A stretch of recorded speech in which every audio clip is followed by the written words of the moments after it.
can I have Botox and Neogen treatment on the same day? You can, but I would do the... Let me just think about the sequence of this. I don't think you can. Well, you sort of can. You can't do the Botox first because the heat would denature the protein. So you could do the... Well, it depends if it's on the same area. So I was going to say you could do the Botox second, but I also wouldn't want to treat you through the inflamed Neogen skin. So I'd say you only could if they are in different areas. Yeah. Is that what the official recommendation is? Yeah. Different areas. Yeah? Okay, so yeah. So yeah, you sort of can. You won't, after you've had Neogen, you won't want to have Botox if it's in the same area. If you're having your face done and then you want to have Botox, you won't want to start having injections through your skin. You'll feel quite... Your skin will be quite tender and sensitive. Feel quite sensitive. It will not be pleasant. I've got a hilarious video of me having just had a sort of trial taster of Neogen. It's on YouTube. Is it on YouTube? Okay. Yeah, it's on YouTube. Go to our YouTube page called Eterno360 Clinic. Tagline, more videos than subscribers. And look up, what's it called then? Neogen? I know. Eterno360, and then in the Eterno360 search video, Neogen. look up Neogen. And it's me to camera, as is so often the way, talking... Without me for a change. Without you for a change. With what can only be described as a bright red face. A bright red face. Thinking he wasn't red. At the time, you were like, I'm not that red. And I start off by saying, I've just had a facial treatment. Maybe you can tell. And I expect... So at that point, and I described that for the first hour or so, it feels like a sunburn. Like you were a bit of a numpty. It was the first nice day in July, and we all head to Brighton. You know that day? And there will be photos of it in the sun the following day, saying with the headline, heat wave. And that's the last good day we'll see again until maybe one day in September. And then that's it. That's British summer. Done.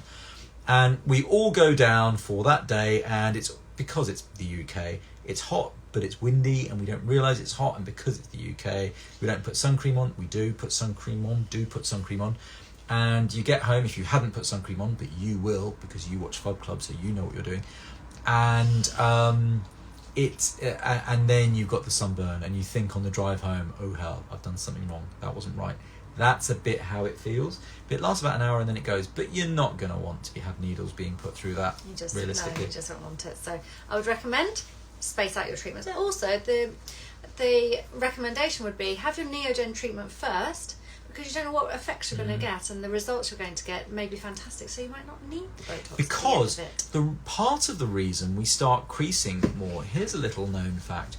Part of the reason we get all these forehead furrows, you can sort of see my forehead furrows, I'm partially Botoxed, so it's just taken down a notch, but I can still move, so you wouldn't really know, but honestly, this would be a disaster otherwise. Anyway, the reason we form more lines and the reason it's so aging is because what actually happens is all our tissues begin to stretch and sag, and our muscles, we have this built-in reflex that we're totally unaware of, which is as soon as that starts to happen, your muscles think, hey, I'm going to sort this out, I know what to do, I'm going to just lift things up a bit for you.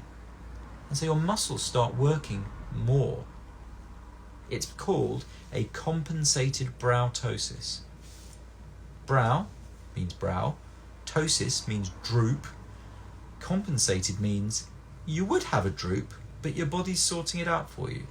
Yeah, because you don't want your forehead to be in your eyes, so your body has to make sure it there's tries to get it to stay in place. No voluntary control over this whatsoever. It's doing it without your input. You don't have to think, now I'm going to keep my eyebrows up all the time, because that would be exhausted. It just does it for you. And interestingly, when we start to Botox you, if you have this compensated browtosis, suddenly you'll think, well, my forehead's nice and smooth, but now I can't see anything. That's not great. So, and you've got to be kind of careful. That's why you've got to be more careful in older patients, especially the very people who come to you for Botox often, because they've got a compensated browtosis. Because what a compensated browtosis will do for you is give you all the wrinkles. So they'll say, I don't like those. And you'll say, yeah, but what do you like less? The wrinkles or blindness? Not blindness, but not being able to see because your eyebrows drop. Yeah. So you've got to be caught. And those people need either a brow lift or a tissue tightening intervention like Neogen Plasma. And that may therefore well reduce the amount of wrinkling you're getting because you no longer have the excess skin for your muscles to need to work against. So there you go. It all ties in. It does all tie in. Look, hang out here for a while. You'll know all this stuff. You'll be able to do this job.